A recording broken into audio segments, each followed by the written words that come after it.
Hey, I'm James Nicholson, and in this video, stick around to the end because we're going to discuss what's better, to have a repayment mortgage or an interest-only mortgage as an investor. So I'm going to cover all of that on this channel, so stay tuned.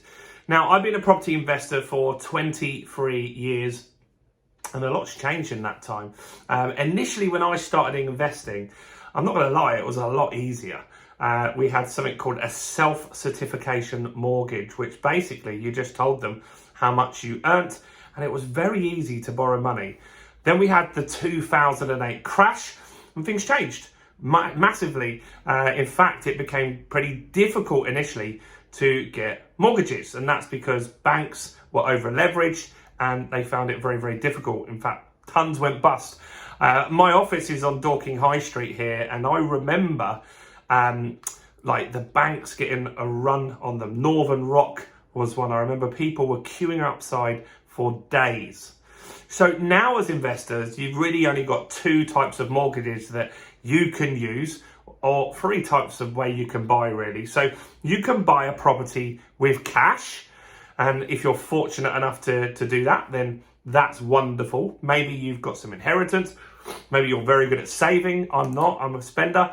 Maybe you're very good at like releasing equity and stuff like that from properties, which is the way I've done it. So then you need to look at the mortgage that you can get. So when you get a mortgage, there are two types of mortgage. I'm going to go through those here, and we're going to talk at the end which one you should use. So the first type is repayment. Okay, so a repayment mortgage is a mortgage that every single month you're going to be paying off the interest that you owe, and you're going to be paying a little bit of the balance down, right? And so let's just say you owe 100 grand. Then the debt that you owe is going to be high in the first year, and then it's going to go down. And so in time, let's just say that was 25 years, you'll end up owing the bank nothing, right? You'll owe them no money at all. And so that's how most residential mortgages are now. So either you may own a property, or your parents or grandparents may own a property, and maybe if they've got a mortgage, this is what they're doing at the moment. So if your grandparents have got a mortgage, they're probably further along, right? Maybe they're down here. And so each month when they make a payment, more of it pays down the debt that you owe. So initially what they do is they front load the interest. So when you're making a payment initially on a 100 grand mortgage, let's just say you're paying £500 a month, it wouldn't be that high, but let's just say you're paying 500. What it might do is take off 400 for interest and only knock off 100 off the balance, because the interest goes at the front of the loan, right? And so that means that you don't feel like you're getting very far initially. But when you get to the end of the mortgage, these will swap around, right? So when you're at this point, then you still pay your £500, but £400 pays off the balance, and 100 is going towards interest because you've already paid most of the interest off. Does that make sense, guys? Give me a quick like on the video if you're following along with this. That really helps me with the YouTube algorithm. So smash the like button, guys. Comment below with any questions. Now, let's look at the other type of mortgage that you can get. And so that is an interest-only mortgage. Okay, so let's just say, again, we borrow 100k, and in 25 years, you still owe 100k. Doesn't sound great, does it? And the reason for that is, so basically you would pay less. Your monthly payments would be less because you'd just be paying the interest. So let's just say your monthly payments were around £350 rather than the £500.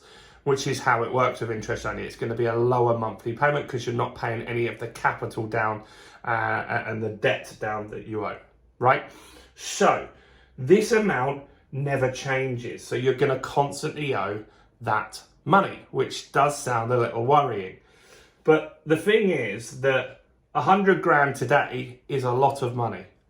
But in 25 years, it won't be so much.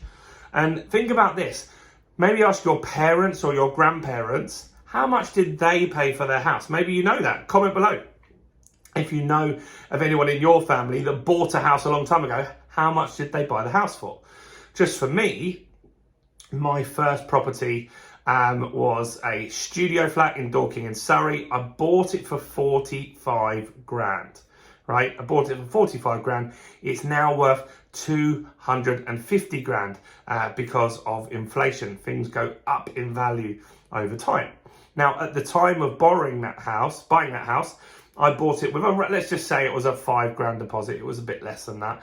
But let's just say I had 40 grand that I borrowed from the bank, right? Now, if I had that on an interest only, then today, which we're pretty much at because it's 23 years ago, then today I would still owe £40,000. Now, £40,000 is a lot of money, but it doesn't feel like that much, like it's affordable. You could pay that down. People have more than that on credit cards and loans and cars that they get, right? So you could afford to pay it down. Whereas at the time of getting it, that was a huge sum of money, a house worth of money. I just didn't envisage being able to ever pay that down, but time helped. So why would you look at both of these options? Well, this one, for a lot of people, looks like the better option, doesn't it? Because you're gonna pay down the debt. However, for a buy-to-let mortgage, 99% of people that get a mortgage, because some just buy cash, go for interest only. And here's why. The reason you want to do that as a buy-to-let landlord is when you borrow money from the bank, they will look at the rental income you get and they're going to look at the cost of the mortgage and they want you to make at least 30% profit each month, right? Because you need enough money for maintenance and you need to make some money, right? If you're not making money, then they're worried that you're not going to pay back the mortgage, right? So they have that concern. So if you took this method here, the repayment mortgage, you would need to put in a whacking great big deposit. You'd have to put in a bigger deposit because you need to borrow less, because you'd have to make the monthly payments so you were making enough profit. Whereas with buy-to-let, you can put a 25% deposit down, you can get a lower monthly payment on interest only and live off the cash flow, right? And that's what we're banking on here, is that house prices double every 10 years. And in 10 years from now, a 100 grand house will be worth £200,000. And what you can look at doing at a later date, because you're going to have a big chunk of equity then, is if you really want to pay the debt down, then switch to a repayment mortgage, right? Switch at a later date, at the back end of the life of that house, to repayment and get that debt clear. But as investors, what we really want to do is leverage money, right? We want to leverage money. So I don't look really to pay down my mortgages. Initially, when I started out, I was 75% leverage, meaning for every 100 grand that I owned in a house, I had 75 grand that I owed. Now I'm around 50%. So I have paid down some, or I've let the equity grow up. I want a bit of a buffer zone there for market drops and stuff like that, right?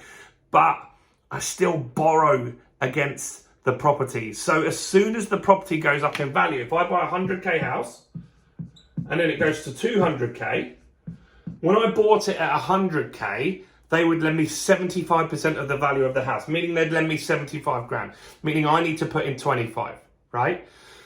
Now, if I want to get another one of those houses, I need to save another 25k, earn another 25k, or I can release equity, because now my house is worth 200k. 10 years later, I can now borrow 150, can't I? 150, because I can borrow 75% of the value, which is 150.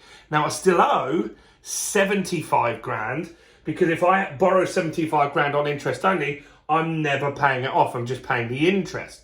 So I can borrow 150, I owe 75, I'll pay that back, that 75 back out of the new loan that I've got, the new mortgage for 150, and then I've got 75 grand spare sitting in my pocket, which is then my deposit that I leverage to buy the next property. And that is how property investors leverage money. They use the money from the equity that they grow in their portfolio to buy more properties in the market. So the question at the beginning of the video was, which would you be using, or should you be using as an investor? And that's an interest-only mortgage. I only do those. Everyone that I know that invests, they only use interest-only mortgages.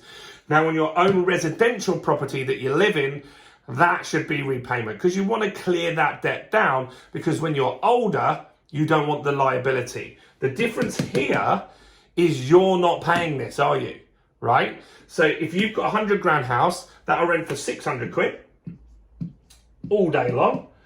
The mortgage is 350, they're paying the mortgage for you. The tenant is paying that mortgage for you. That's the difference here. And that's why you could be 100 years old and still owe millions of pounds, because it's getting serviced by the tenants, and your children, they can inherit that and they can service and deal with all of that for you. I hope that makes sense. That's the difference between repayment and interest only. Interest only is where you want to go. Comment below, let me know what you think. Like this video, guys. Come on, smash the like button now. That really helps me with YouTube. Do subscribe to the channel and hit the bell. Check out all the other content on my channel, including this video right here. Bye for now.